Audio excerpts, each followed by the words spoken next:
Hello friends, welcome back to our channel. This is life studies and आज हम एक new important chapter discuss करने वाले हैं जिसका नाम है रिसोर्सेज एंड डेवलपमेंट।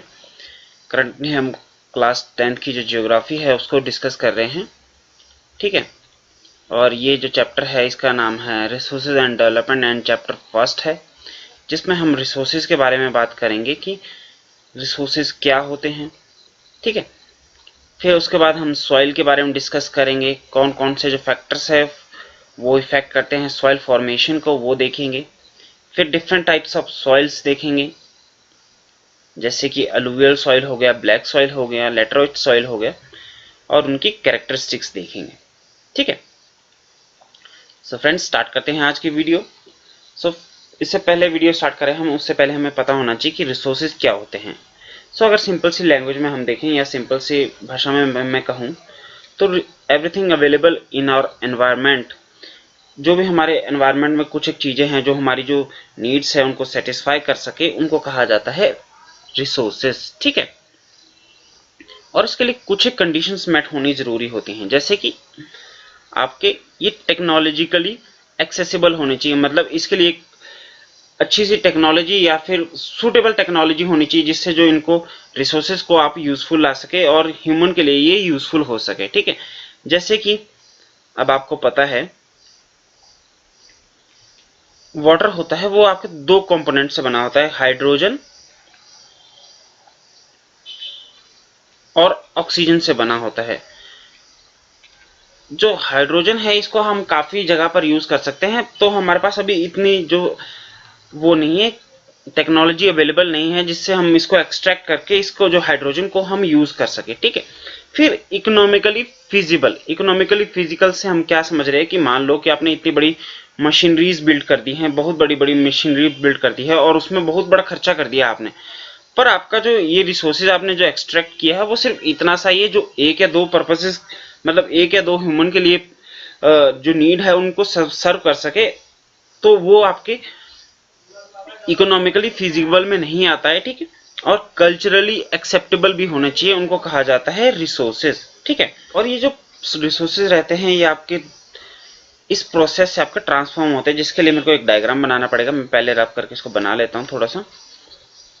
सो इसमें जो एक इंटरडिपेंडेंट रिलेशनशिप होती है वो बिल्ड होती है किनके बीच में, नेचर, टेक्नोलॉजी और इंस्टीट्यूशंस, ठीक है। अब जैसे कि यहाँ पर है ह्यूमन है यहाँ पर बीच में, ठीक है।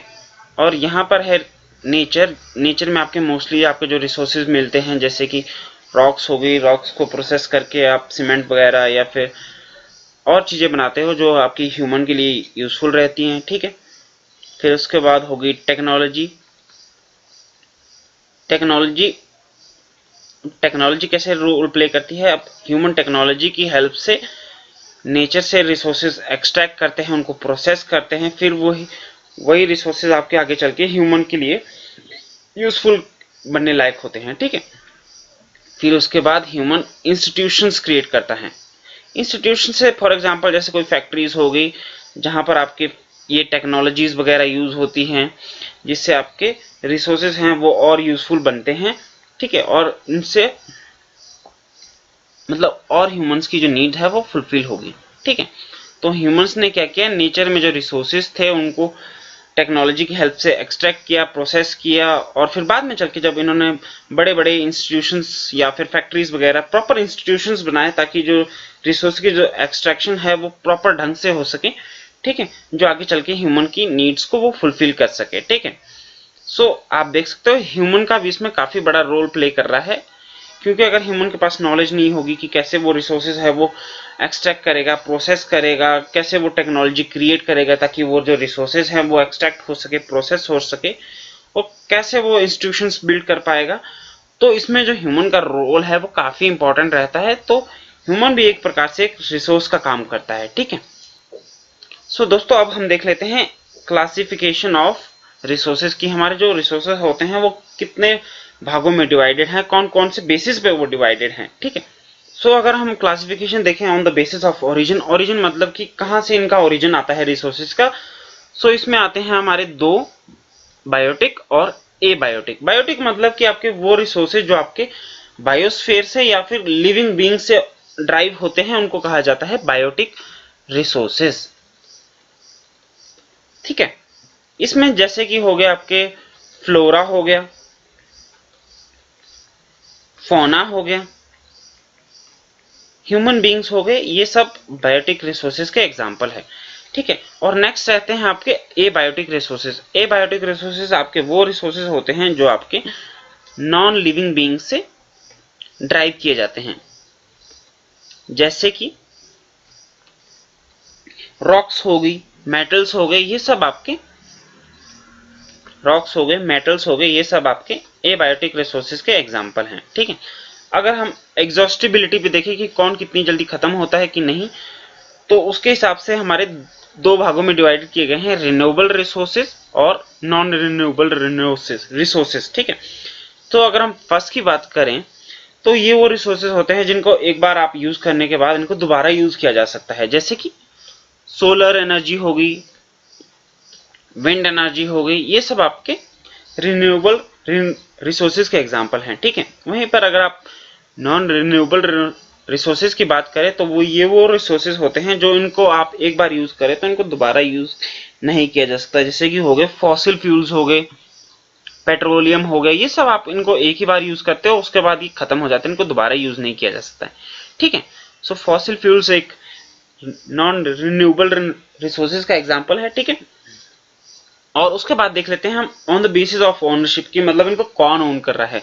सो इंडिविजुअल रिसोर्सेज आपके वो होते हैं जो प्राइवेट इंडिविजुअल है वो होल्ड करते हैं, उनको कहा जाता है आपका इंडिविजुअल रिसोर्सेज हो गए, जैसे कि होगी प्राइवेट प्रॉपर्टी होगी, किसी की पास्चर लैंड्स हो गए, ये सब आपके इंडिविजुअल रिसोर्सेज के एग्जांपल है। ठीक है, वहीं पर अगर हम कम्युनिटी रिसोर्सेज की बात करें तो ये वो रिसोर्सेज होते हैं जो कम्युनिटी होल्ड करती है, जैसे कि आपके विलेजेस में कुछ बॉडी कहते हैं, या तो इसको कहते हैं आप पॉन्ड्स कह सकते हैं, पब्लिक पार्क्स कह सकते हैं, पिकनिक स्पॉट्स हो गए, प्लेग्राउंड एरियाज हो गए, अर्बन एरियाज में उनको कहा जाता है कम्युनिटी रिसोर्सेज के मतलब कैटेगराइजेशन में आते हैं। ठीक है, और नेशनल रिसोर्सेज आपके वो रिसोर्सेज होते हैं जो एक नेशन के अंदर की जो बाउंड्री होती है उसमें जो रिसोर्सेज होते हैं वो सारे नेशनल रिसोर्सेज होते हैं, मतलब इसका जो कंट्रोल रहता है वो एक नेशन के अंडर रहता है। ठीक है, और वहीं पर आपके इंटरनेशनल रिसोर्सेज रहते हैं, इसको मैं थोड़ा सा समझा देता हूं।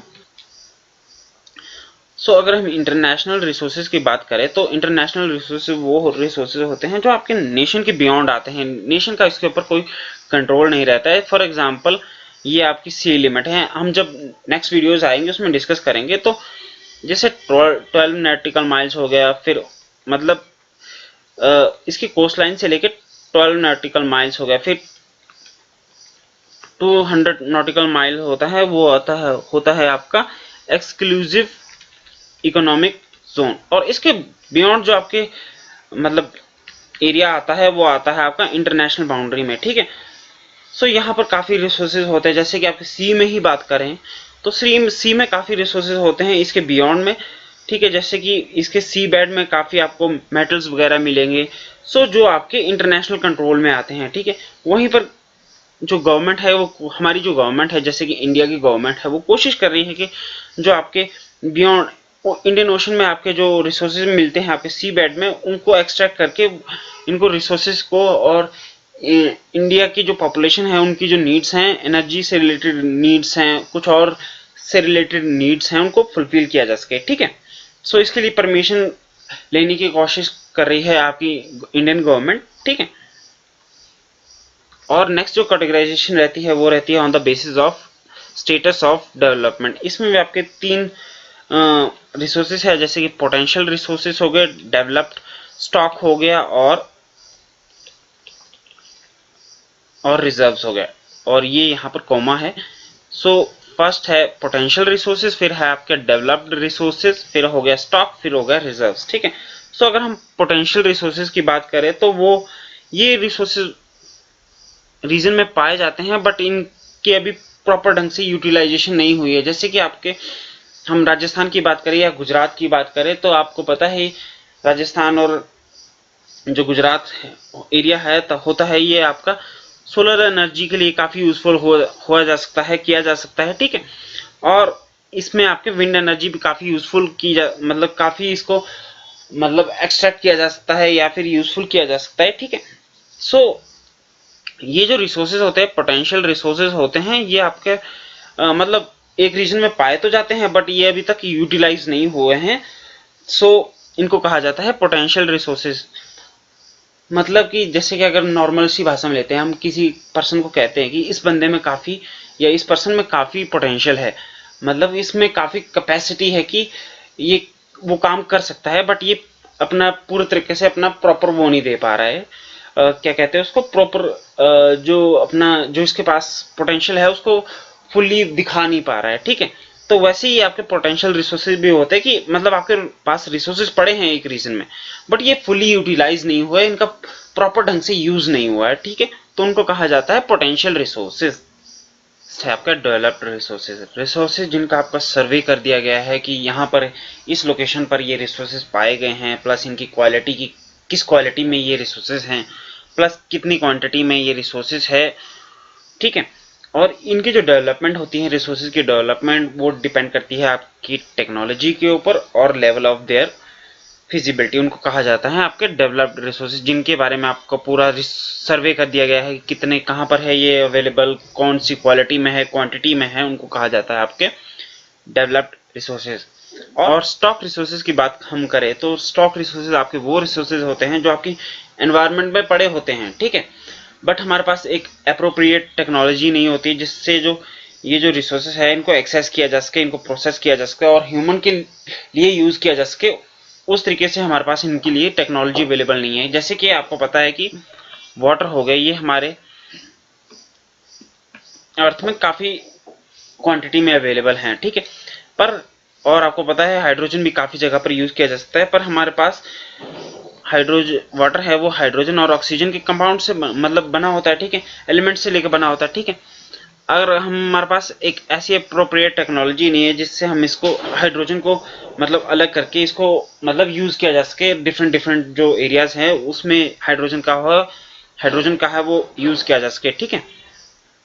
सो उनको कहा जाता है स्टॉक रिसोर्सेज, मतलब कि जो आपके एनवायरनमेंट में तो पड़े हैं बट हमारे पास अप्रोप्रिएट टेक्नोलॉजी नहीं है टू एक्सेस दीज और टू यूज दीज रिसोर्सेज, ठीक है। प्रेजेंट टाइम में हो ऐसा रहा है कि ये जो रिसोर्सेज है इनकी जो इक्विटेबल डिस्ट्रीब्यूशन से मतलब क्या समझ रहे हैं, इक्विटेबल डिस्ट्रीब्यूशन ऑफ रिसोर्सेज।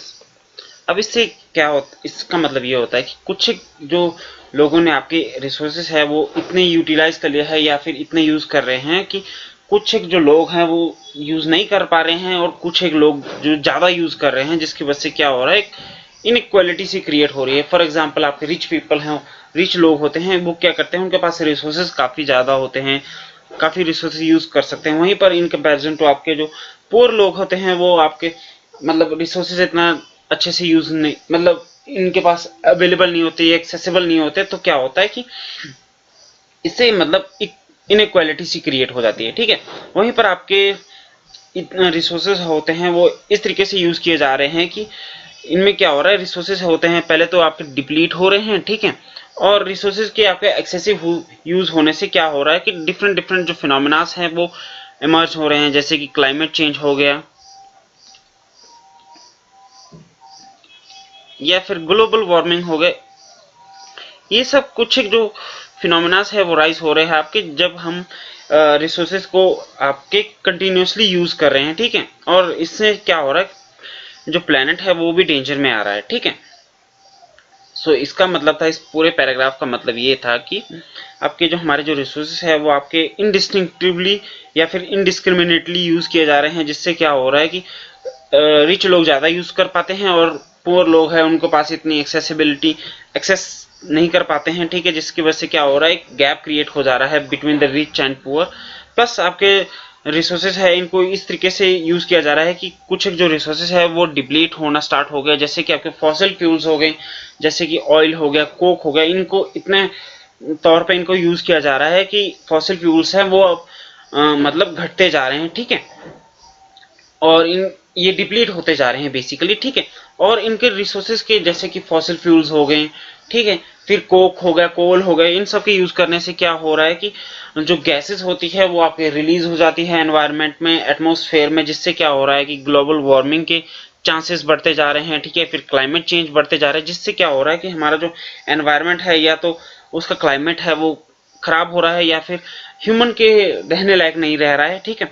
फिर ग्लोबल वार्मिंग के जैसे सिनेरियोज हैं वो बिल्ड होते जा रहे हैं, बढ़ते जा रहे हैं, ठीक है। सो इसी के रिगार्डिंग एक कंसेप्ट आया था जिसका नाम था आपका सस्टेनेबल डेवलपमेंट। एंड बेसिक्स अगर सिंपल सी लैंग्वेज में हम देखें तो ऐसी डेवलपमेंट, ऐसी इकोनॉमिक डेवलपमेंट जिससे आपको मतलब एनवायरनमेंट को ज्यादा हानि ना पहुंचे, जिसमें आपके जो एनवायरनमेंट को जो लॉस है वो कम किया जा सके, ठीक है। So sustainable economic development means development should take place without damaging the environment. मतलब इस डेवलपमेंट कुछ इस तरीके से होनी चाहिए कि आपके जो एनवायरनमेंट है उसको ज्यादा डैमेज ना पहुंचे, ठीक है। और आपकी जो फ्यूचर जनरेशन है वो भी उसी तरीके से रिसोर्सेज को यूज कर पाए जिस तरीके से हमारी जो प्रेजेंट जनरेशन है वो यूज कर पा रही है, तो उसको कहा जाता है सस्टेनेबल डेवलपमेंट, ठीक है। तो आपके एक रियो डी जेनेरियो में एक अर्थ समिट हुआ था आपके 1992 में। और आपको बताना है कि रियो डी जेनेरियो ये कौन सी कंट्री में है, ठीक है। ये आप इसको कमेंट कर सकते हो, ठीक है। सो यहाँ पर एक समिट हुआ था इन 1992 जिसमें इन जून 1992 जिसमें काफी कंट्रीज के जो हेड थे वो इन कंट्रीज में पार्ट किया था। सो आपका आंसर भी यही मिल गया है कि रियो डी जेनेरियो है वो है आपका ब्राजील में, ठीक है। और ये था आपका फर्स्ट इंटरनेशनल अर्थ समिट।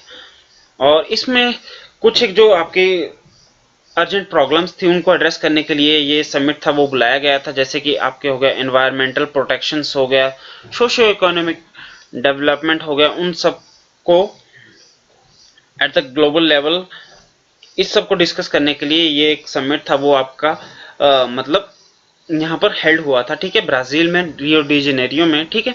और इसमें जो आपके लीडर्स ने पार्टिसिपेट किया था 100 कंट्रीज के हेड्स थे, उन्होंने पार्टिसिपेट किया था और एक जो डिक्लेरेशन थी वो साइन की थी, जैसे कि they sign the declaration on global climate change और बायोलॉजिकल डाइवर्सिटी। इनके ऊपर इन्होंने एक जो कन्वेंशन थी वो साइन की थी या फिर डिक्लेरेशन थी वो साइन की थी इन दो मतलब उस पे। So assembled leaders sign the declaration on global climate change and biological diversity. और इसके जो प्रिंसिपल थे और इस जो रियो कन्वेंशन थी इन्होंने एंडोर्स किया था ग्लोबल फॉरेस्ट प्रिंसिपल और एजेंडा 21 इसको इन्होंने एंडोर्स किया था for achieving the sustainable development in the 21st century. अब सस्टेनेबल डेवलपमेंट हमने पहले डिस्कस कर लिया था, ठीक है। सो बेसिकली अगर थोड़ा सा मैं इसको ब्रीफ में दे दूं तो आपके 1992 में आपके अर्थ समिट हुआ था जिसमें आपके काफी कंट्रीज के जो हेड्स थे उन्होंने पार्टिसिपेट किया था, ठीक है। और इसमें जो आपके करंटली इश्यूज चल रहे थे जैसे कि हो गया एनवायरमेंटल प्रोटेक्शन हो गया, फिर सोशो इकोनॉमिक डेवलपमेंट हो गया एट द ग्लोबल लेवल, उन सब इश्यूज को इमरजेंट इश्यूज को डिस्कस करने के लिए यहाँ पर एक समिट हुआ था, ठीक है। और इसका जो आउटकम निकला था वो निकला था आपके यहाँ पर एक डिक्लेरेशन साइन हुई थी ऑन ग्लोबल क्लाइमेट चेंज और बायोलॉजिकल डाइवर्सिटी, ठीक है। और इस जो कन्वेंशन थी इसने क्या किया था, इसने दो प्रिंसिपल्स थे या फिर एजेंडास थे वो आपके अडॉप्ट किए थे, जैसे कि हो गया एजेंडा 21 और ग्लोबल फॉरेस्ट प्रिंसिपल्स, ठीक है, for achieving sustainable development in the 21st century, ठीक है।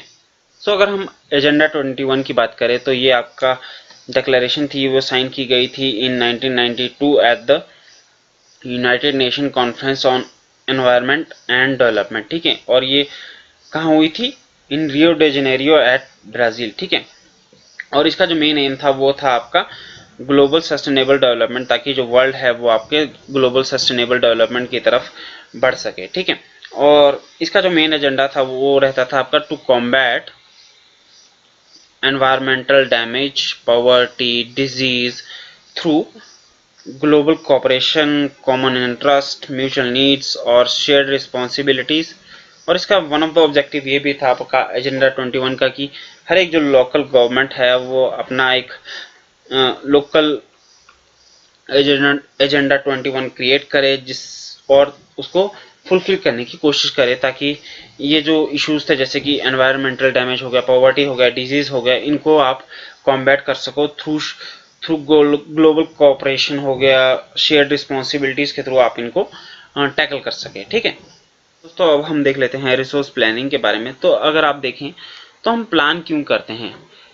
प्लान हम कई बार ऐसे ही करते हैं ताकि हमारे जो मतलब कि मान लो आप कभी भी बाजार जाते हो तो आप प्लान करते हो कि आपको इतना से इतना सामान लेना है, क्योंकि आपके पास जो रिसोर्सेज रहते हैं या फिर पैसे रहते हैं वो काफ़ी कम रहते हैं। तो उस हिसाब से आप अपना जो प्लान करते हैं कि आपने ये लेना है, ये लेना है, ये लेना है। वैसे ही हमारे पास जो रिसोर्सेज रहते हैं, कुछ रिसोर्सेज रहते हैं वो काफ़ी लिमिटेड मात्रा में रहते हैं। अगर आप उसको ज़्यादा इनडिस्क्रिमिनेटली यूज़ करोगे तो कुछ एक जो जैसे कि हमने पिछले स्लाइड में देखा था, ग्लोबल वार्मिंग होने के चांसेस रहते हैं, क्लाइमेट चेंज के खतरा रहता है, प्लस एनवायरनमेंट चेंज के खतरा रहता है। ठीक है, सो इसलिए नीड रहती है कि हम जो रिसोर्सेज है इनको काफ़ी मतलब इनको जुडिशियली यूज़ करें या फिर इनको बैलेंस तरीके से यूज़ करें। ठीक है, सो ये इसकी जरूरत पड़ी ही क्यों?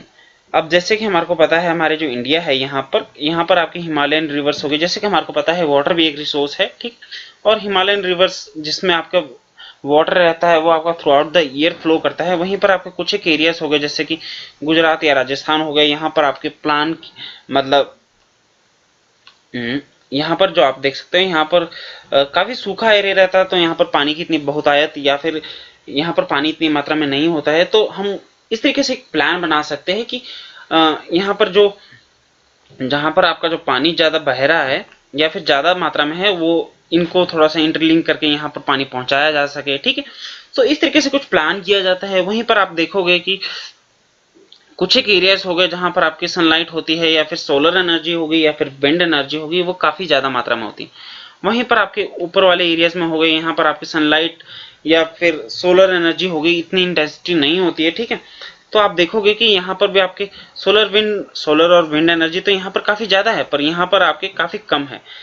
सो रिसोर्स प्लानिंग में बेसिकली टैकल करता है आपका कि आपके रिसोर्सेज हैं वो आपके बैलेंस तरीके से इनको यूज किया जा सके। ठीक है, और इसके पीछे मेन रीजन ये है आपको बैलेंस तरीके से यूज करने का कि आपका जो एनवायरनमेंट है वो भी आपका सस्टेन रहे, सस्टेनेबल डेवलपमेंट हो सके, क्लाइमेट चेंज या फिर ग्लोबल वार्मिंग जैसे फिनोमेनास है वो आपके इमर्ज ना हो। ठीक है, सो इस प्रोसेस में होता क्या है, बेसिकली जो आपके एक आइडेंटिफिकेशन या फिर इन्वेंट्री की जाती है आपकी रिसोर्सेज की, मतलब कि हमारे जो कंट्री में आपके रिसोर्सेज है उनकी मैपिंग की जाती है कि कहाँ कहाँ पर ये जो रिसोर्सेज है वो आपके अवेलेबल है, कितनी क्वालिटी में है, कितनी क्वांटिटी में है, उनका एस्टिमेट किया जाता है, मेजरमेंट किया जाता है उन रिसोर्सेज का।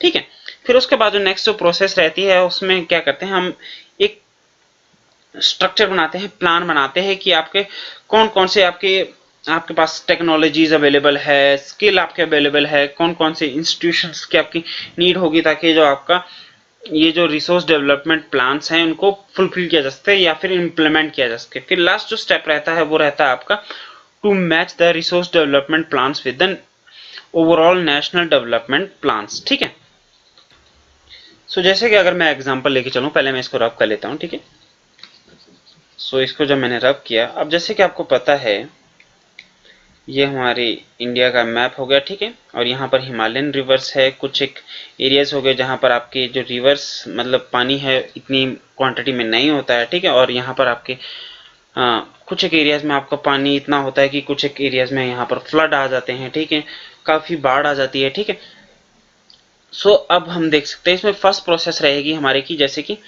हम आइडेंटिफिकेशन करेंगे या फिर इन्वेंट्री पहले हम देख लेंगे कि हमारे जो कहाँ कहाँ पर ये जो पानी है वो अवेलेबल होता है, कितनी क्वांटिटी में अवेलेबल होता है, फिर क्वांटिटी देखेंगे, उसकी क्वालिटी देखेंगे। ठीक है, फिर उसके बाद एक स्ट्रक्चर बनाएंगे या फिर नेक्स्ट जो प्रोसेस रहती है वो रहती है आपके प्लान डेवलप करने की, जिसमें आपको क्या करते हैं कि हमारे टेक्नोलॉजी देखते हैं कि हमारे पास इतनी टेक्नोलॉजी है कि हम यहाँ से मतलब इन एरियाज में जो आपका एक्सेस वाटर है इनको ट्रांसपोर्ट किया जा सके। यहाँ पर स्किल हम फिर लोगों का स्किल देखते हैं, फिर उसके बाद इंस्टीट्यूशनल सेटअप्स क्रिएट किया जाता है कि जो ये काम करेंगे। ठीक है, फिर इसके बाद ये जो पूरा जो रिसोर्स डेवलपमेंट प्लान है इसको प्रॉपर ढंग से इनको इम्प्लीमेंट किया जाता है, ठीक है।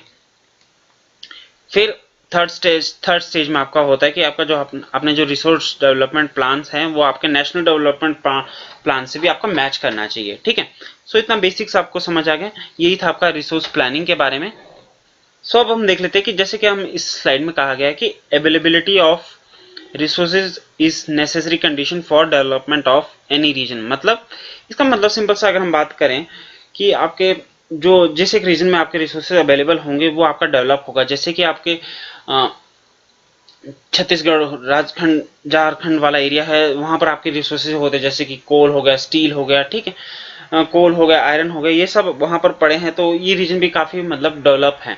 बट इससे पहले की बात अगर हम बात करें, जो आपके प्री ब्रिटिश एरिया से एरा से बात करें हम, तो इसमें क्या होता था कि यहाँ पर आपके सिर्फ रिसोर्सेज थे वो अवेलेबल थे, बट वहां पर आपके जो कॉरस्पॉन्डिंग जो आपके इन रिसोर्सेज को आपको प्रोसेस करने प्लस इनको मतलब प्रोक्योर करने, प्रोसेस करने, इनको डेवलप करने के लिए आपके पास टेक्नोलॉजी नहीं थी, ना ही आपके पास इंस्टीट्यूशंस थे। तो क्या हो रहा था कि इससे क्या हो रहा था, रिसोर्सेज डेवलपमेंट नहीं हो पा रहे थे। अगर वहां पे रिसोर्सेज डेवलप नहीं हो पा रहे थे तो आपकी जो कंट्री की या फिर रीजन की जो डेवलपमेंट थी वो मतलब इतनी ज्यादा बढ़ नहीं पा रही थी, ठीक है। और यही आपके नेक्स्ट स्लाइड में कहा गया है, यहाँ पर कहा गया है नेक्स्ट पैरा में कि history of colonization reveals that rich resources in the colonies were the main attraction for the foreign invaders. अब ऐसा इसमें बेसिकली बात करें कि फॉरेन इन्वेडर्स ने जहां पर भी अपनी कॉलोनीज बनाई, वहां पर आपके जो रिसोर्सेज थे वो आपके रिच रिसोर्सेज थे, मतलब रिच रिसोर्सेज वाले एरियाज थे, वहां पर आपके रिसोर्सेज थे वो काफी ज्यादा थे, ठीक है। बट अब उनसे पहले भी आपके वहां पर लोग रह रहे थे, बट उनके पास भी वो रिसोर्सेज थे, तो वो इतना डेवलप क्यों नहीं हो पाए? इनका मेन रीजन ये रहता था कि उनके पास उन्होंने इतनी जो टेक्नोलॉजी है या फिर इंस्टीट्यूशंस है वो इतना डेवलप नहीं कर पाए, जिससे क्या हुआ कि उनकी जो डेवलपमेंट है वो हिंडर कर पाई, ठीक है, हिंडर हो गई, ठीक है। पर वहीं पर जब आपके फॉरेन इन्वेडर्स ने यहाँ पर इन्वेड किया और इन्होंने अपनी जो टेक्नोलॉजीज थी ये इंट्रोड्यूस की इन कॉलोनीज में, और इन्होंने क्या किया, जो यहाँ के जो रिसोर्सेज थे इनको एक्सप्लॉइट करना स्टार्ट कर दिया, ठीक है। और जिसकी वजह से क्या किया, इन्होंने अपनी जो सुप्रीमेसी है वो बिल्ड करना स्टार्ट कर दी, या फिर सुप्रीमेसी एस्टेब्लिश करना स्टार्ट कर दी इन कॉलोनीज के ऊपर। सो कुछ जैसा कि हमने पहले ही देखा था वो ट्रायंगल वाला लूप, ठीक है। सो वैसे ही इस केस में भी है कि अभी किसी रीजन को डेवलप होने के लिए आपको सिर्फ रिसोर्सेज की ही जरूरत नहीं है, आपको टेक्नोलॉजी की जरूरत है, आपको इंस्टीट्यूशंस की जरूरत है। अगर आपके पास ये तीनों जो कंडीशंस है वो मेट होगी, फिर ही आपके जो डेवलपमेंट है वो हो पाएगी, मतलब वहां के जो रिसोर्सेज हैं वो प्रॉपर ढंग से डेवलप हो पाएंगे, ठीक है। सो दोस्तों अब हम देख लेते हैं आपके जो हमारा जो लैंड है वो किस तरीके से एक रिसोर्सेज है। अब जैसे कि आपको पता है कि लैंड पे आप फ्लैट्स भी आप अपने लैंड्स भी बनाते हो, घर भी अपने मतलब जमीन पर बनाओगे, ठीक है। फिर आपके एग्रीकल्चर आप करते हो, आपकी इंडस्ट्रीज वहां पर बिल्ट होती है, तो लैंड भी हमारे लिए काफी बड़ा एक रिसोर्सेज होता है। फिर आता है आपका लैंड यूटिलाइजेशन की, हमारी जो लैंड है कि वो किस तरीके से यूटिलाइज हो रही है, किस किस पर्पजेस के लिए यूजेस हो रही हैं, ठीक है। सो आपके लैंड है वो आपके डिफरेंट पर्पजेस के लिए यूज की जाती है, जैसे कि आपके फॉरेस्ट हो गया, फिर कई जगह पर आपके बैरन लैंड्स हो गई, फिर वेस्ट लैंड हो गई, कई जगह पर आपके इनको नॉन एग्रीकल्चर यूज के लिए इनको यूज किया जाता है लैंड को, नॉन एग्रीकल्चर पर्पजेज जैसे कि इंडस्ट्रीज हो गया, फैक्ट्रीज हो गया, इन सब के लिए आपको यूज किया जाता है, ठीक है। फिर आता है नेक्स्ट जो आता है आपका लैंड यूज पैटर्न के, मतलब लैंड को किस तरीके से डिफरेंट तरीके से इनको यूज किया जा रहा है। जैसे कि आपको कई बार हम जो लैंड है वो डिफरेंट तरीके से यूज करते हैं, कई जगह पर आपके इंडस्ट्रीज के लिए यूज करते हैं, एग्रीकल्चर के लिए यूज करते हैं, ठीक है। सो ये जो यूज रहता है वो भी आपके डिफरेंट फैक्टर्स के ऊपर डिपेंड करता है, जैसे कि टोपोग्राफी। अगर हम टोपोग्राफी की ही बात करें तो जैसे कि आपको पता है कि यहाँ पर देख सकते हो आप रिवर्स की वजह से यहाँ पर काफी जो न्यूट्रिएंट्स रहते हैं, फ्लड्स मतलब न्यूट्रिएंट्स होते हैं, अलुवियल सॉइल होती है जो कि आपके एग्रीकल्चर को काफी सपोर्ट करती है, जिसकी वजह से क्या होता है कि यहाँ पर एग्रीकल्चर को ये फेवर करती है। तो यहाँ पर क्या होता है, यहाँ पर मोस्टली एग्रीकल्चर किया जाता है। वहीं पर आपका जो प्लेटियो एरिया रहता है यहाँ पर आपके मिनरल्स होते हैं, काफी मिनरल्स होते हैं जो कि इन सब मिनरल्स को आप एक्सट्रैक्ट करके यहाँ पर प्रोसेस करके यहाँ पर आपकी इंडस्ट्रीज हैं वो बिल्ड की जाती है, ठीक है। वहीं पर अगर हम क्लाइमेट की बात करें, अगर क्लाइमेट होगा वो आपके एग्रीकल्चर के लिए सूटेबल होगा तो वहां पर आपके एग्रीकल्चर आप करोगे, या फिर सॉइल होगा, अगर वो सॉइल भी अगर आपके एग्रीकल्चर के लिए सूटेबल होगी तो वहां पर आप मतलब एग्रीकल्चर के लिए करेंगे। अगर नहीं होगी तो आप इसको बैरन रखोगे, ठीक है। वहीं पर कुछ एक जगह पर आपके ह्यूमन फैक्टर्स भी इसके ऊपर डिपेंड करते मतलब डिटरमाइन करते हैं आपका लैंड यूज को, ठीक है। जैसे कि आपका पॉपुलेशन डेंसिटी हो गया, ठीक है, फिर उसके बाद टेक्नोलॉजिकल कैपेबिलिटीज हो गया, फिर कल्चर एंड ट्रेडिशंस हो गए। ये सब फैक्टर्स भी आपके लैंड यूज पैटर्न को डिटरमाइन करते हैं। जैसे कि कल्चर एंड ट्रेडिशंस, अगर आपको पता है कि किसी एक एरिया में आपका एग्रीकल्चर है उसको बेनिफिट दिया जा रहा है, मतलब पिछली जो काफी जनरेशन है वो आपका एग्रीकल्चर कर रहे हैं, तो मोस्टली रहता है कि आपके जनरेशन, अगली जो जनरेशन रहेगी वो भी आपका एग्रीकल्चर करेगी। पर जैसे कि आपको पता है कि अब न्यू मॉडर्निटी की तरफ हम बढ़ रहे हैं, ठीक है, अब लोग शिफ्ट हो रहे हैं एग्रीकल्चर की तरफ, फोकस कम है और थोड़ा सा मतलब हम थोड़ा सा मॉडर्निटी की तरफ बढ़ रहे हैं, थोड़ा इंडस्ट्रीज के ऊपर थोड़ा सा फोकस कर रहे हैं। तो मोस्टली जो आपके एग्रीकल्चर का जो यूसेज रहता है आपका वो भी कम होता जा रहा है, और इंडस्ट्रीज का जो यूसेज रहता है, मतलब इंडस्ट्री जो यूज हो रही है या फिर इंडस्ट्री का जो यूज है वो बढ़ता जा रहा है, ठीक है। सो दोस्तों अब हम देख लेते हैं land degradation and conservation measures की, मतलब लैंड जो हमारी लैंड है हमारी किस तरीके से जो है वो डिग्रेड हो रही है, ठीक है, और उसके लिए कुछ कंजर्वेशन मेजर्स देख लेंगे, ठीक है। और इसमें जो सबसे इंपॉर्टेंट फैक्टर्स रहते हैं जिसने आपके लैंड डिग्रेडेशन में काफी सपोर्ट किया है, जैसे कि हो गया डिफॉरेस्टेशन हो गया, ये एक वन ऑफ द फैक्टर्स होते हैं, ठीक है। डिफॉरेस्ट मतलब कि आपको फॉरेस्ट कट किए जा रहे हैं, वो किसी भी पर्पस के लिए हो सकते हैं, जैसे कि आपके एग्रीकल्चर के लिए हो सकते हैं, या फिर आपकी इंडस्ट्रीज वगैरह बिल्ड करने के लिए, उनके लिए इनके जो लैंड है वो उनको खराब किया जा रहा है, मतलब लैंड डिग्रेड हो रही है उससे। फिर ओवरग्रेजिंग हो गई, फिर माइनिंग हो गई, फिर क्वायरिंग हो गई, ठीक है। ये सब जो फैक्टर्स रहते हैं ये आपके जो लैंड डिग्रेडेशन में काफी कंट्रीब्यूट किया है इन्होंने, ठीक है।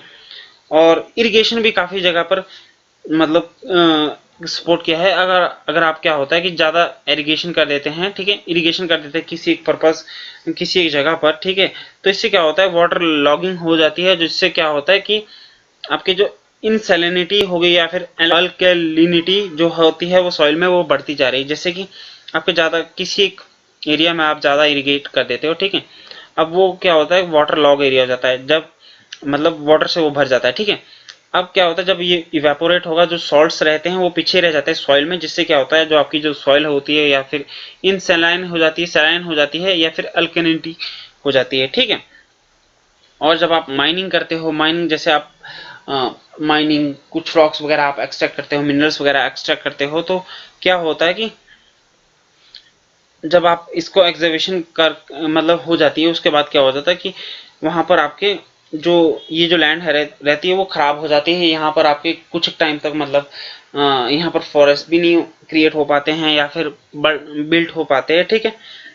और नेक्स्ट रहती है आपकी जो मिनरल प्रोसेसिंग होती है, जैसे कि मिनरल को जब प्रोसेस किया जाता है तो इसमें लाइमस्टोन्स हो गया, जैसे कि लाइमस्टोन्स यूज किया जाता है आपका सीमेंट इंडस्ट्री में, कैल्साइट हो गया, सोप स्टोन हो गया फॉर सिरेमिक इंडस्ट्रीज। ये क्या करते हैं आपके काफी मात्रा में आपके जो हाई क्वांटिटी ऑफ डस्ट है वो जनरेट करते हैं इन द एटमॉस्फेयर। और जब ये बारिश होती है, मतलब यहाँ पर देखो आप एटमॉस्फेयर में ये डस्ट है, ठीक है, और जब ये बारिश होगी तो ये वापस आएंगे, ठीक है, नीचे आएंगे, जब ये यहाँ पर सेटल हो जाएंगे, ठीक है। अब इससे क्या होता है जब ये सेटल हो गए नीचे, तो इसकी वजह से क्या होता है कि पानी को डिफिकल्टी होती है इनफिल्ट्रेट करने में नीचे को, ठीक है। और फिर इंडस्ट्रियल इन्फ्लुएंस, जो आपकी इंडस्ट्रीज जो आपके वेस्ट मटेरियल होते हैं आपको मतलब लैंड में छोड़ देते हैं, कई बार वाटर में छोड़ देते हैं, जिससे क्या होता है आपकी लैंड तो पोल्यूट होती ही है, प्लस आपके वाटर भी पोल्यूट होता है, ठीक है। सो दोस्तों अब हम देख लेते हैं कंजर्वेशन मेजर्स के बारे में। कंजर्वेशन मेजर्स की हम बात करें तो अगर हम फॉरेस्ट की बात करें, अगर आप ज्यादा से ज्यादा फॉरेस्ट बिल्ड करोगे तो इससे क्या होगा कि आपके लैंड डिग्रेडेशन है उसकी जो कंडीशंस है वो थोड़ी सी कम होगी। जैसे कि आपने ज्यादा से ज्यादा फॉरेस्ट बिल्ड किया है तो ये इसकी जो रूट्स रहती हैं ये सॉइल को अच्छे तरीके से होल्ड कर पाती है, जिसकी वजह से क्या होगा कि ये फ्लश आउट नहीं करेंगे, ठीक है, मतलब यहाँ से ये बहेंगे नहीं, ठीक है, और यहीं पर आपकी सॉइल रहेगी और इसकी जो लैंड डिग्रेडेशन है वो कम होगी, ठीक है। वहीं पर अगर आप शेल्टर बेल्ट्स क्रिएट करो, जैसे कि आपके कई जगह पर क्या होता है कि शेल्टर बेल्ट्स क्रिएट किए जाते हैं, जिससे क्या होता है कि एयर का जो फ्लो है वो कम हो जाता है, जिसकी वजह से क्या होता है कि यहाँ पर जो एरियाज में एयर होगा या फिर वाटर का जो फ्लो रहता है वो कम रहता है, जिसकी वजह से वाटर है यहाँ तक रीच नहीं कर पाता है, जिसकी वजह से क्या होता है कि हमारी जो लैंड की जो कंडीशंस है या फिर लैंड डिग्रेडेशन है उतना नहीं हो पाता है। प्लस आपके ओवर ग्रेजिंग, अगर आप ज़्यादा ग्रेजिंग नहीं करते हो तो क्या होता है कि इससे भी आपके जो लैंड डिग्रेडेशन है उसको कंट्रोल किया जा सकता है, ठीक है। और वहीं पर आपका प्रॉपर मैनेजमेंट किया जाए, आपका वेस्ट लैंड का, माइनिंग एक्टिविटीज़ का, और प्रॉपर डिस्पोजल हो आपका इंडस्ट्रियल इफ्लुएंस का और वेस्ट का, तो उससे आपका लैंड डिग्रेडेशन और वाटर डिग्रेडेशन है इंडस्ट्रियल एरियाज में या फिर सब अर्बन एरियाज में उनको कंट्रोल किया जा सकता है, ठीक है। और लैंड डिग्रेडेशन को बेसिकली कंट्रोल किया जा सकता है। सो अगर थोड़ा सा मैं बेसिक बताऊं तो जैसे हमने पिछली भी क्लासेस में पढ़ा है कि सॉइल इरोजन और सॉइल जो डिपोजिशन होता है वो कंटिन्यूसली होता रहता है, कि मतलब आपके जैसे कि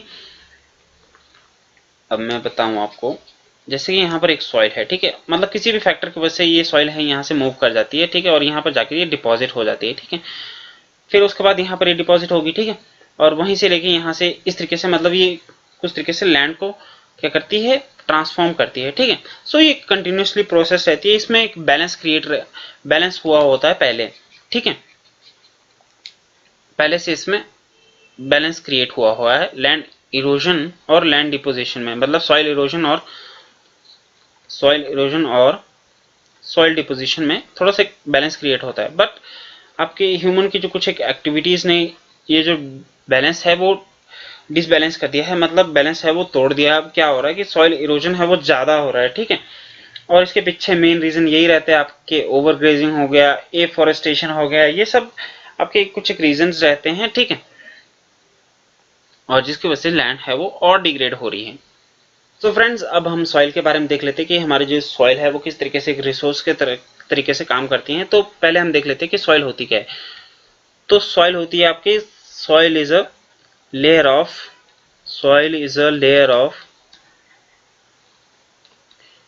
grainy substances covering the earth surface, grainy substances covering the earth surface, ठीक है।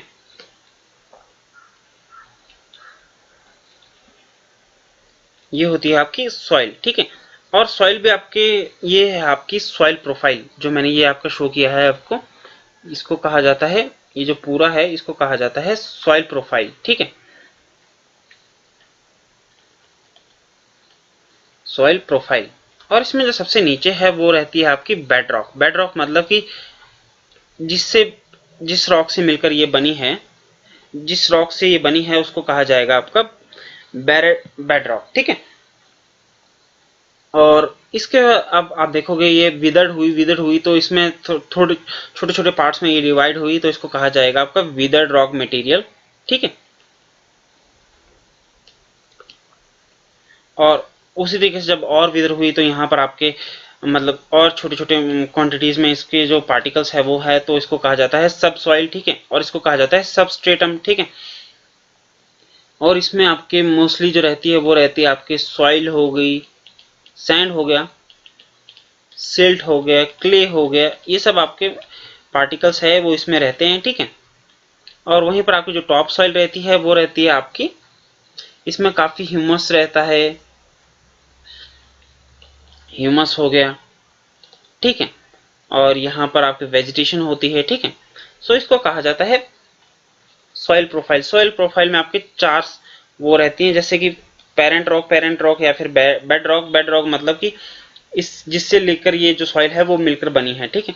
फिर उसके बाद होती है विदर, जब ये और टूटती है तो उसके बाद ये आता है विदर्ड रॉक मटेरियल। फिर उसके बाद और टूटेगी तो फिर आपके सैंड हो गए, सिल्ट हो गए, क्ले हो गए, इस तरीके से पार्टिकल्स होंगे। और सबसे ऊपर होते हैं यहाँ पर जहां पर आपकी वेजिटेशन होती है, क्रॉप्स होती है, उसमें होते हैं आपके ह्यूमस हो गया या फिर वेजिटेशन हो गई, ठीक है। और हमारी जो सॉइल होती है आपके डिफरेंट फैक्टर्स के ऊपर डिपेंड करती है, जैसे कि हो गया फर्स्ट हो गया आपका parent rock. Parent rock determine करता है कि आपकी जो रॉक सॉइल होगी वो किस कलर की होगी, इसका टेक्सचर कैसा होगा, उसकी केमिकल प्रॉपर्टीज कैसे रहेगी, मिनरल कंटेंट कैसा रहेगा, ठीक है। ये सब आपके डिटरमाइन करती है कौन सी, वो करती है आपके पेरेंट रॉक। वो करेगी colour, texture, chemical properties, mineral content आपके सॉइल का, वो डिटरमाइन करती है। कौन करती है, वो करती है आपका पेरेंट रॉक, ठीक है। उसके बाद होती है आपके रिलीफ। रिलीफ जैसे कि ऑल्टीट्यूड हो गया, या फिर स्लोप हो गया, ये सब डिटरमाइन करते हैं कि आपके जो सॉइल है वो कितने तरीके से, मतलब किस तरीके से आपके अच्छे तरीके से वो इकट्ठी हो पाती है, ठीक है, एक्यूमुलेट हो पाती है, ठीक है। सो ऑल्टीट्यूड और स्लोप डिटरमाइन करती है किसका, एक्यूमुलेशन ऑफ सॉइल का, ठीक है। वहीं पर आपका जो फ्लोरा एंड फौना होगी या फिर माइक्रो ऑर्गेनिज्म होगी, ये आपका इफेक्ट करता है आपका rate of humus formation in soil, ठीक है। फिर उसके बाद होती है time determine the thickness of the soil profile, की मतलब कि सॉइल प्रोफाइल है वो कितनी थिक होगी, वो डिटरमाइन करती है कौन, टाइम डिटरमाइन करता है, ठीक है। फिर उसके बाद रहता है आपका क्लाइमेट, टेम्परेचर, रेनफॉल आपका इन्फ्लुएंस करता है आपका रेट, वीदरिंग और ह्यूमस फॉर्मेशन। अब जैसे मैं बता देता हूं आपका, जैसे कि आपका रेनफॉल होगी, रेनफॉल अगर ज्यादा होगी तो आपकी वीदरिंग ज्यादा होगी, ठीक है। तो इसमें वीदरिंग का जो रेट रहेगा वो ज्यादा रहेगा। वहीं पर आपका जो क्लाइमेट है वो अच्छा होगा, मतलब कि टेम्परेचर अगर आपका अच्छा होगा, मतलब वेजिटेशन ग्रोथ के लिए अगर अच्छा होगा तो वहां पर आपका ह्यूमस ज्यादा होगा, ठीक है। अगर वहीं पर आपका टेम्परेचर है या फिर क्लाइमेट है वो अच्छा नहीं होगा तो वहां पर आपके जो ह्यूमस रहती है वो इतनी अच्छी नहीं होगी सॉइल में, ठीक है। सो ये फैक्टर्स हैं वो आपके सॉइल फॉर्मेशन को डिटरमाइन करते हैं, जिसमें आपके पेरेंट रॉक हो गया, रिलीफ हो गया, फ्लोरा एंड फौना हो गया, फिर टाइम हो गया, फिर आपके क्लाइमेट, टेम्परेचर, रेनफॉल हो गए, ये सब इसमें आते हैं, ठीक है, इन फैक्टर्स में आते हैं, ठीक है। ये है पेरेंट रॉक। अब जैसे कि आपके पेरेंट रॉक हो गए आपके, जैसे कि लावा, ठीक है, जब ये सॉलिड होके आपके रॉक बनेगी, ठीक है। उसके बाद जब ये विदर्ड होगी तो ब्लैक, मोस्टली आपका जो लावा रहता है वो ब्लैक कलर का रहता है, ठीक। तो अब क्या होगा, जब ये विदर्ड होगी तो इसकी जो सॉइल रहेगी वो आपकी ब्लैक कलर की रहेगी, ठीक है। फिर इसी के ऊपर जैसे लावा के अंदर काफी मिनरल्स होते हैं, ठीक है। अब जब ये ब्रेक करेगी तो ये मिनरल्स भी इसमें, मतलब इस सॉइल में आएंगे, ठीक है। तो मिनरल्स के ऊपर भी डिपेंड, मतलब पेरेंट रॉक डिसाइड करते हैं आपका मिनरल कंटेंट हो गया, टेक्सचर हो गया, कलर हो गया, ठीक है। वहीं पर आपका एल्टीट्यूड हो गया, स्लोप हो गया। एल्टीट्यूड जैसे कि आपको यहाँ पर जब ये गिरेगी, यहाँ से यहाँ पर छोटे छोटे पार्टिकल्स में डिवाइड होगी, ठीक है, फिर इकट्ठे होगी, मान लो यहाँ पर ये इकट्ठी होगी, ठीक है। तो इस तरीके से आपके एक्यूमुलेशन ऑफ सॉइल भी डिटरमाइन करती है आपके एक्यूमुलेशन ऑफ सॉइल का। वहीं पर अगर आपके फ्लोरा एंड फौना होगी, जैसे कि आपके फ्लोरा एंड फौना होगी, जब आपके ये फ्लोरा एंड फौना डाई करते हैं आपके मतलब सॉइल में मिल जाते हैं तो आपकी ह्यूमस फॉर्म होती है, ठीक है। सो फ्लोरा एंड फौना भी आपके, जब अगर आपके ज्यादा फ्लोरा होंगे, फौना होंगे तो ज्यादा मतलब ह्यूमस फॉर्म होगी, ठीक है। वहीं पर आपके टाइम के ऊपर भी टाइम भी डिटरमाइन करता है आपका थिकनेस ऑफ सॉइल प्रोफाइल, की मतलब कौन सी सॉइल प्रोफाइल है जो हमने पिछली स्लाइड में देखा वो कितनी थिक होगी, वो आपका डिटरमाइन करता है आपका टाइम, ठीक है। और क्लाइमेट, टेम्परेचर और रेनफॉल हमने पहले ही डिस्कस किया है पिछली स्लाइड में, इसी में। सो दोस्तों अब हम बात कर लेते हैं आपके degradation of soil and conservation measures. तो soil erosion and depletion are major threats to soil as a resource, मतलब सॉइल इरोजन हो गया या फिर डिप्लीशन हो गया, ये आपके मेजर थ्रेट रहते हैं आपके सॉइल एज अ रिसोर्स के, मतलब कि सॉइल एज अ रिसोर्स आप यूज करते हो, ठीक है। बट उसमें सबसे बड़ा जो थ्रेट रहता है वो रहता है फ्रॉम सॉइल इरोजन और डिप्लीशन की वजह से। डिप्लीशन मतलब कि सॉइल की जो क्वालिटी है वो खराब हो रही है, ठीक है। इरोजन का मतलब कि सॉइल, अब यहाँ पर जो सॉइल है आप विदरिंग या फिर दूसरे कुछ फैक्टर्स की वजह से क्या हो रहा है कि यहाँ से ये जो सॉइल है वो यहाँ से ट्रांसपोर्ट हो रही है, इरोड हो रही है, ठीक है। अब इसमें जो मेन फैक्टर्स रहते हैं वो रहते हैं आपके ह्यूमन फैक्टर्स भी रहते हैं, प्लस आपके नेचुरल फैक्टर्स भी रहते हैं। अब ह्यूमन फैक्टर्स जैसे कि हो गया आपका डिफॉरेस्टेशन हो गया, ठीक है, फिर ओवरग्रेजिंग हो गया, फिर over use of chemical and fertilizers हो गया। डिफॉरेस्टेशन आपके हेल्प करती है इन सॉइल इरोजन हो गया, फिर सॉइल ओवरग्रेजिंग भी आपके हेल्प करती है आपके इन सॉइल इरोजन में। और वहीं पर आपके जो केमिकल फर्टिलाइजर्स जो आप एग्रीकल्चर में आप यूज करते हैं to enhance the productivity of agriculture और क्रॉप्स, उसमें आप फर्टिलाइजर्स और पेस्टिसाइड्स का यूज किया जाता है, जिससे जो सॉइल की जो क्वालिटी होती है वो आपकी खराब हो जाती है, ठीक है। और लैंडस्लाइड्स हो गया, फिर फ्लड्स हो गए, ये भी आपके जो सॉइल की जो कंडीशंस है या फिर सॉइल को डिग्रेड करते हैं, ठीक है। किस तरीके से डिग्रेड करते हैं, जो आपके यहाँ पर न्यूट्रिएंट्स हैं इनको फ्लश आउट कर देते हैं, बहा देते हैं, जिसकी वजह से क्या होता है कि सॉइल को भी बहा देती है, जिसकी वजह से क्या होता है कि यहाँ की जो सॉइल है वो डिग्रेड हो जाती है। और इसको जो प्रिवेंट कैसे किया जा सकता है, ठीक है।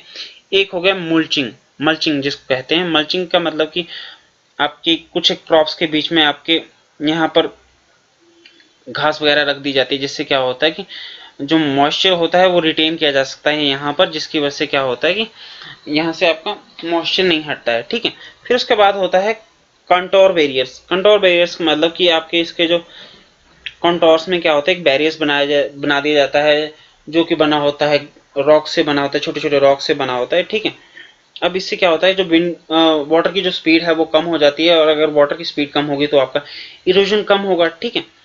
अब जैसे कि यहाँ पर आपके कुछ एक अपने पेबल्स या फिर रॉक्स की हेल्प से आपने एक मतलब बैरियर सा क्रिएट कर दिया है, और यहाँ पर आपके थोड़ा सा एक पहले गली सी बना दी जाती है, या फिर गड्ढा सा छोटा सी लाइन गली सी बना दी जाती है, ताकि जो पानी है यहाँ पर आके गिर जाए, और यहाँ पर पानी की स्पीड कम हो तो हो, बट जो पानी यहाँ पर ठहर जाएगा वो आपका मतलब नीचे को रिस जाए, ठीक है। फिर उसके बाद रॉक डैम में आप समझ गया होगा कि आपका रॉक का एक डैम बनाएंगे, जिससे आपकी वाटर की जो स्पीड है उसको कम किया जा सके। फिर टेरेस फार्मिंग हो गया। टेरेस फार्मिंग हमने बहुत बार पढ़ा है, ठीक है। अब टेरेस फार्मिंग में क्या किया जाता है कि इस तरीके से किस तरीके से मतलब इनके वो बनाए जाते हैं, खेत बनाए जाते हैं, ताकि जो वाटर जब फ्लो करेगा तो इससे जो वाटर की जो स्पीड है वो कम हो जाए, ठीक है, और ज़्यादा जो सॉइल इरोजन है वो ज़्यादा नहीं हो पाए, ठीक है। फिर उसके बाद आता है आपके इंटरक्रॉपिंग। मतलब क्रॉपिंग का मतलब हुआ कि अब जैसे कि यहाँ पर एक रॉ है वो अलग रॉ क्रॉप की होगी, और यहाँ पर जो क्रॉप है वो अलग क्रॉप की होगी, ठीक है। यहाँ पर जो रो है वो अलग क्रॉप की होगी। फिर इस तरीके से अब ये जो क्रॉप होगी वो अलग टाइम पे होगी, ये अलग टाइम पे होगी, जिससे क्या होगा कि अब एक ही टाइम पे ये जो खेत है वो आपका पूरा मतलब इसको पूरा आप कट नहीं करोगे, मतलब कुछ एक टाइम पे जो उनका अलग टाइम पीरियड है उस हिसाब से मतलब इनको कट करोगे, तो वहां पर आपकी क्रॉप्स या फिर एग्रीकल्चर है वो वहां पर रहेगा, जिसकी वजह से क्या होगा कि इतना जो इरोजन है वो नहीं होगा। अब मैं इसका थोड़ा सा अगर ब्रीफ में बताऊं कि मान लो यहाँ पर एक अलग क्रॉप है, यहाँ पर एक अलग क्रॉप है, ठीक। इसको अलग से कर देता हूँ, ठीक है। और ये अलग टाइम पे कट होगी और ये अलग टाइम पे कट होगी, ठीक है। जब ये कट हो जाएगी तो मतलब ये तो खड़ी है ना, तो अगर वाटर जब आएगा मतलब वाटर जब भी करेगा तो इसकी वजह से क्या होगा कि ये इसको मतलब सॉइल को होल्ड करके रखेगी, जिससे क्या होगा कि आपकी जो वो रहेगी मतलब सॉइल इरोड है वो इतनी नहीं होगी, ठीक है। फिर हो गया आपका शेल्टर बेल्ट्स। शेल्टर बेल्ट्स जैसे कि मैंने पहले बोला था कि एक बेल्ट बना दी जाती है, जहां पर आपके ट्रीज बिल्ट होंगे, यहाँ पर जैसे कि ट्रीज बिल्ट हो गए, यहाँ पर आपके ट्रीज बिल्ट हो गए, ठीक है। अब जैसे ही वाटर फ्लो करेगा जिससे आपके वाटर की जो स्पीड है वो कम हो जाएगी। स्पीड कम होगी तो आपके नेचुरली है कि सॉइल इरोजन है वो कम होगा, और वहीं पर आपके विंड में भी ऐसे ही होगा। विंड में अगर विंड फ्लो कर रही है तो इसकी रेजिस्टेंस की वजह से क्या होगा कि यहाँ पे जो स्पीड है विंड की वो कम होती जाएगी, जिसकी वजह से क्या होगा लैंड इरोजन मतलब सॉइल इरोजन है वो और कम होगा, ठीक है। सो फ्रेंड्स, अब हम देख लेते हैं अलुवियल सॉइल के बारे में। मतलब डिफरेंट टाइप्स ऑफ सॉइल्स हम देखेंगे, इसमें हम इनकी कैरेक्टरिस्टिक्स देखेंगे, डिफरेंट टाइप्स ऑफ सॉइल्स और उनकी कैरेक्टरिस्टिक्स देखेंगे, फिर कौन कौन से एरियाज में ये पाई जाती है उनको देखेंगे, ठीक है। सो फर्स्ट जो सॉइल रहती है वो रहती है आपके अलुवियल सॉइल। अब जैसे कि मैं काफी टाइम से मतलब ज्योग्राफी है वो आपको पढ़ा रहा हूँ, तो आपको पता है कि आपके जब रिवर्स जब फ्लो करती हैं तो आपके कुछ एक मतलब जो मिनरल्स है वो आपके इनको साथ में लेके चलती है, अपने साथ कुछ एक सेडिमेंट्स है वो लेके चलती है, ठीक। जिससे क्या होता है कि जब ये होती है ये मिनरल रिच होती है, ठीक है, और ये जो सॉइल बनती है काफी मिनरल रिच होती है, और यहाँ पर मतलब ये एग्रीकल्चर के लिए काफी अच्छी सूटेबल होती है। तो यहाँ पर जहाँ जहाँ पर ये रिवर फ्लो करती है, जहाँ जहाँ पर भी रिवर्स फ्लो करेगी वहां पर आपकी अलुवियल सॉइल है मोस्टली पाई जाती हैं, ठीक है। अब जैसे कि हिमालयन रिवर्स में ये पाई जाएगी, हिमालयन रिवर सिस्टम में पाई जाएगी। फिर ईस्टर्न जो आपकी ईस्टर्न रिवर्स में मतलब ईस्टर्न डायरेक्शन में फ्लो करती है वहां पर ये पाई जाएगी। फिर वेस्टर्न रिवर्स में जो फ्लो करती है वहां पर ये पाई जाएगी, ठीक है। और इसमें आपके सैंड होता है, सिल्ट होता है, क्ले हो गया, ठीक है। और अगर हम बात करें इसकी साइज के हिसाब से, तो ये आपके डिफरेंट तरीके से मतलब इसको डिवाइड किया गया। जैसे कि हो गया on the basis of soil के हिसाब से देखें तो आपके सॉइल रहती है वो बोआर्स हो गई, चोस हो गया, तराई हो गया, जो कि हमने पिछली क्लासेस में भी देखा है, ठीक है। और ये आपके एज के हिसाब से भी इनको डिवाइड किया जा सकता है। On the basis of age alluvial soil can be classified as bangar हो गया, खद्दर हो गया, ठीक है। और ये सब बांगर हो गया चाहे खद्दर हो गया, ये हमने पिछली क्लासेस में देखे जब हम आपका रिवर सिस्टम है वो कर रहे थे। उसमें हमने गंगा रिवर सिस्टम देखा था, उसमें ये सब कुछ हमने डिस्कस कर लिया था, ठीक है। और वहीं पर अगर हम साइज के हिसाब से बात करें तो द्वार्स हो गया, तराई हो गया, चोस हो गया, ठीक है। और अगर हम एलुवियल सॉइल की जो कैरेक्टरिस्टिक्स की बात करें तो ये काफ़ी फर्टाइल होती है और यहाँ पर इसकी सॉइल में काफ़ी एडुकेट प्रोपोर्शन में आपके पोटाश होता है, फास्फोरिक एसिड होता है, ठीक है। फिर लाइम होता है, ठीक है, जो आपके आइडियल होता है for the growth of sugar cane. मतलब इस सॉइल में आप ये क्रॉप्स है वो कर सकते हैं, ग्रो कर सकते हैं, जैसे कि शुगर केन हो गया, ठीक है। फिर पैडी हो गया, वीट हो गया, ये सब, और सीरियल हो गए, पल्स क्रॉप्स हो गए, ये सब जो क्रॉप्स है ये यहाँ पर इनमें इसकी खेती की जा सकती है, ठीक है। और ये काफी फर्टाइल होता है, हाई फर्टाइल होता है, तो इसकी वजह से क्या होता है कि यहाँ पर आपकी एग्रीकल्चर है वो काफी फ्लरिश करता है, जिसकी वजह से क्या होता है कि ये जो एरिया होता है रहता है वो काफी डेंसली पॉपुलेटेड रहता है, ठीक है। और जो जहाँ पर ड्रायर एरियाज में क्या होता है, यहाँ पर आपकी एल्कलाइन होती है, यहाँ की जो सॉइल रहती है वो काफी एल्कलाइन रहती है, ठीक है। और आपके प्रॉपर इरिगेशन और ट्रीटमेंट के बाद यहाँ की जो सॉइल है इनको प्रॉपर प्रोडक्टिव बनाया जा सकता है, ठीक है। एंड नेक्स्ट जो सॉइल है वो उसका नाम है ब्लैक सॉइल। इसको आपका रेगूर सॉइल भी कहा जाता है और ब्लैक कॉटन सॉइल भी कहा जाता है। और ये जो सॉइल होती है आपके मोस्टली फाउंड की जाती है आपके over the north west Deccan plateau, ठीक है। और जहां पर भी आपका लावा फ्लोज होता है, ठीक है। और डेक्कन ट्रैप या फिर बसाल्ट में यहाँ पर ये जो सॉइल है वहां पर पाई जाती है, जैसे कि आपके महाराष्ट्र में होगी, सौराष्ट्र हो गई, मालवा हो गया, मध्य प्रदेश हो गया, छत्तीसगढ़ हो गया। फिर साउथ ईस्ट डायरेक्शन में गोदावरी और कृष्णा, इन सब की वैलीज में भी ये जो सॉइल है वो पाई जाती है, ठीक है। और इसको ब्लैक कॉटन सॉइल इसलिए कहा जाता है क्योंकि ये जो सॉइल है यहाँ पर ब्लैक सॉइल है, ये आपके कॉटन की खेती के लिए काफी यूजफुल होती है, इसलिए इसको ब्लैक कॉटन सॉइल कहा जाता है। और ये आपके एक्सट्रीमली फाइन क्ले मटेरियल से ये बनी होती है, जो आपके मॉइस्चर को इजीली अब्जॉर्ब कर लेती है, ठीक है।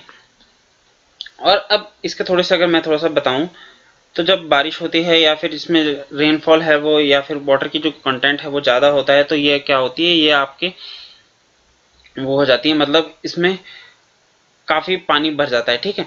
और काफ़ी चिकनी हो जाती है, या फिर आप चिकनी कह सकते हो, या फिर वाटर लॉक्ड हो जाती है। और वहीं पर जब आपकी वाटर नहीं होता है, ठीक है, तो क्या होता है कि हॉट वेदर्स में क्या होता है कि इसमें आपके क्रैक्स डेवलप हो जाते हैं इस सॉइल में। आपने कई बार देखा होगा इस तरीके से क्रैक्स डेवलप हो जाते हैं इस सॉइल में, जिसकी वजह से क्या होता है कि यहाँ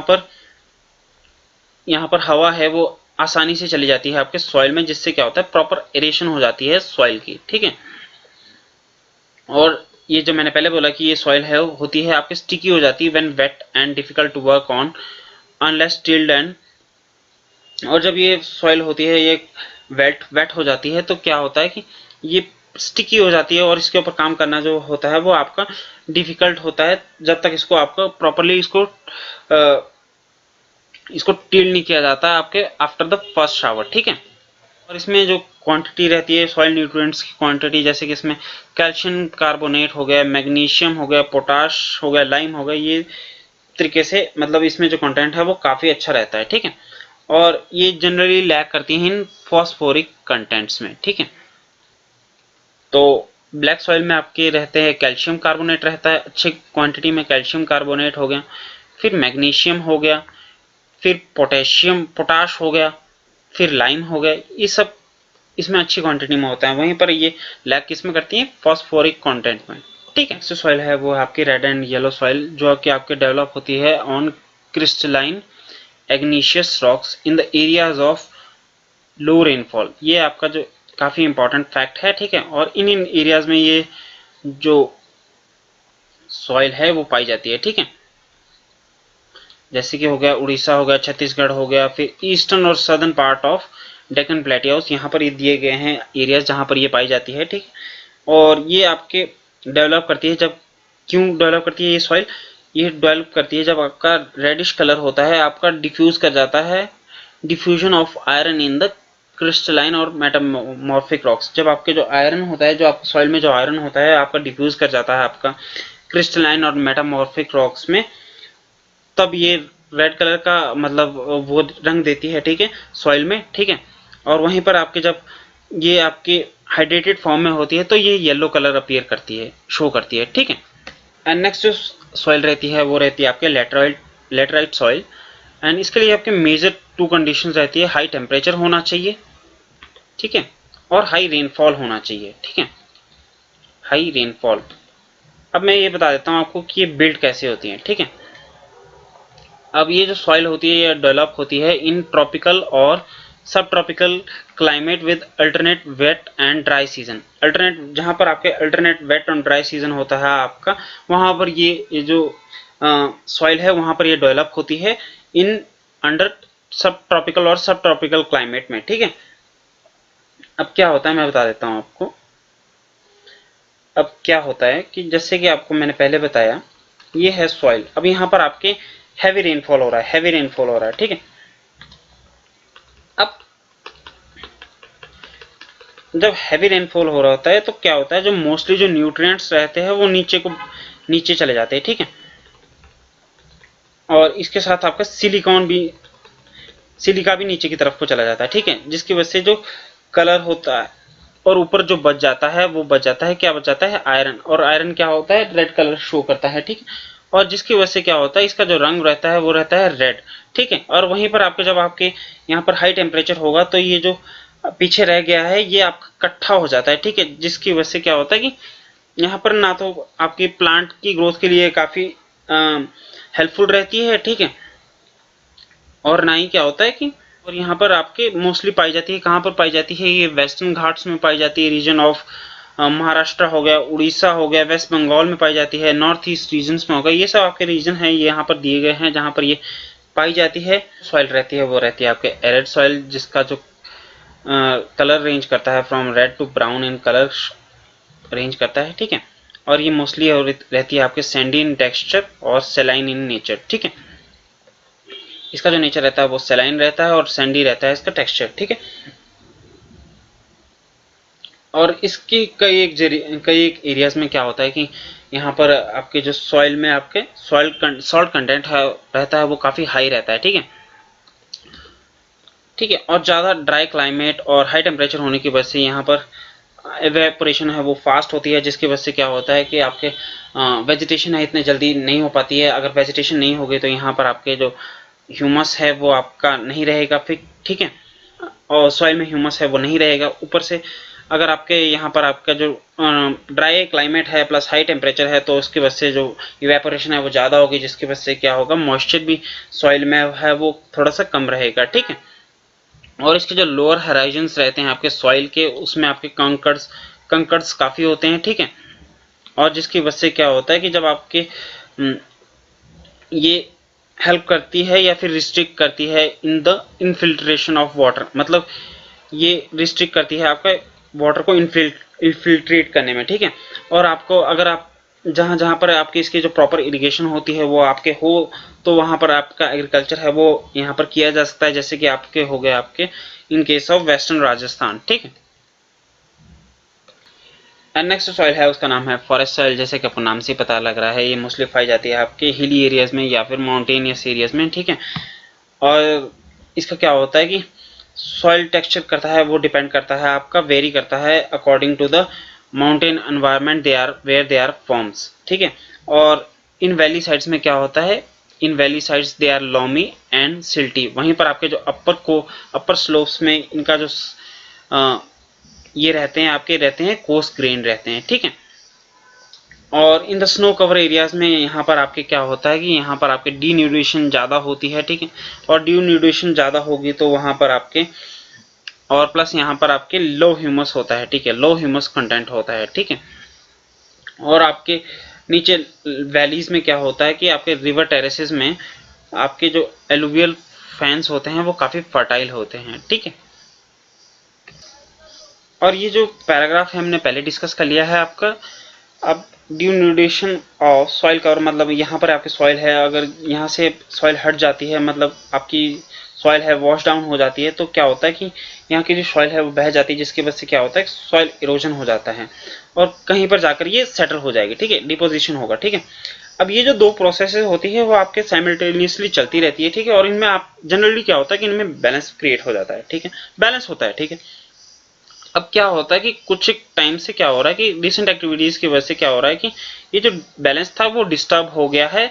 और इसके पीछे मेन रीजन ये रहता है कि कुछ एक जगह पे आपकी ह्यूमन एक्टिविटीज भी होती है, कुछ एक जगह पे आपके नेचर एक्टिविटीज भी रहती हैं। अब ह्यूमन एक्टिविटीज लाइक डिफॉरेस्टेशन हो गया, ओवर ग्रेजिंग हो गया, कंस्ट्रक्शन हो गया, माइनिंग हो गया, ये सब आपकी जो एक्टिविटीज है ये मतलब इस सॉइल इरोजन को क्या कर रही हैं, ये आपको और बढ़ावा दे रही है या फिर इंक्रीज कर रही है। और वहीं पर आपके नेचुरल फोर्सेस रहती हैं, जैसे कि विंड हो गया, ग्लेशियर्स हो गया, वाटर्स हो गया, ये भी आपके क्या करते हैं, आपके सॉइल इरोजन को क्या करते हैं, एनहांस करते हैं या फिर इंक्रीज करते हैं, ठीक है। सो फ्रेंड्स, आज के लिए इतना ही। अगर आपको हमारी वीडियो पसंद आई हो then do like, share and subscribe to our channel. We will meet you in next video. Till then keep studying and keep working hard.